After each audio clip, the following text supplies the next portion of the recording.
gitna ng gulo, kayo ang aking pahinga. Sa bawat pagpatak ng luha, kayo ang may dala ng saya. Pamilya, kaibigan, at ikaw na aking sinta. Kayo ang dahilan kung bakit ako'y may pag-asa sa mundong madilim. Kayo ang aking liwanag at kalinga. Bitbit ko ang akay-akay na pangarap sa bahay-bahay. Kahit nalatay-latay ang likod sa hirap ng buhay-buhay. Tinitiis ang patay gutom na sistema na nakakulong. Pero ang yakap magulang ang tanging lunas na nakakatulong sa eskinita. Ang estratehiya ay di pa bida, dahil ang pamilya ang aking enerhiya at giya. Hindi mapapakuwang pangako sa inyo ay itatanim. Kayo ang liwanag na pumapawi sa bawat dilim. Sa gitna ng gulo, kayo ang aking pahinga. Sa bawat pagpatak ng luha, kayo ang may dala ng saya. Pamilya, kaibigan, at ikaw na aking sinta. Kayo ang dahilan kung bakit ako ay may pag-asa sa mundong madilim. Kayo ang aking liwanag at kalinga.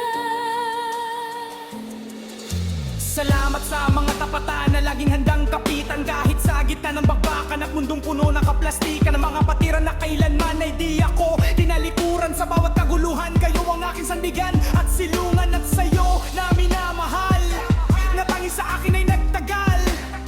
Ang pagmamahal mo ang nagpapatibay sa aking dasal. Sa gitna ng gulo, kayo ang aking pahinga. Sa bawat pagpatak ng luha, kayo ang may dala ng saya. Pamilya, kaibigan, at ikaw na aking sinta. Kayo ang dahilan kung bakit ako ay may pag-asa sa mundong may dilim.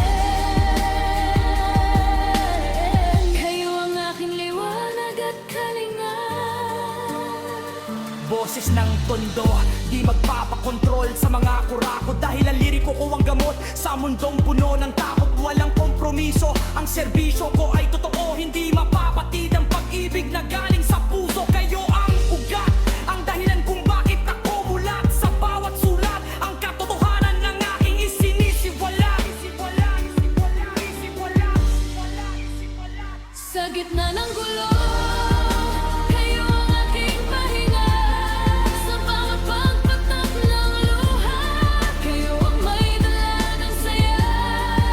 Pamilya, kaibigan, at ikaw na aking sinta. Kayo ang dahilan kung bakit ako ay may pag-asa sa mundong madilim. Kayo ang aking liwanag at kalinga.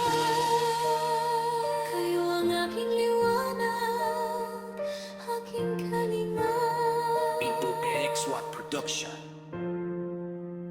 Ugat at pag-asa.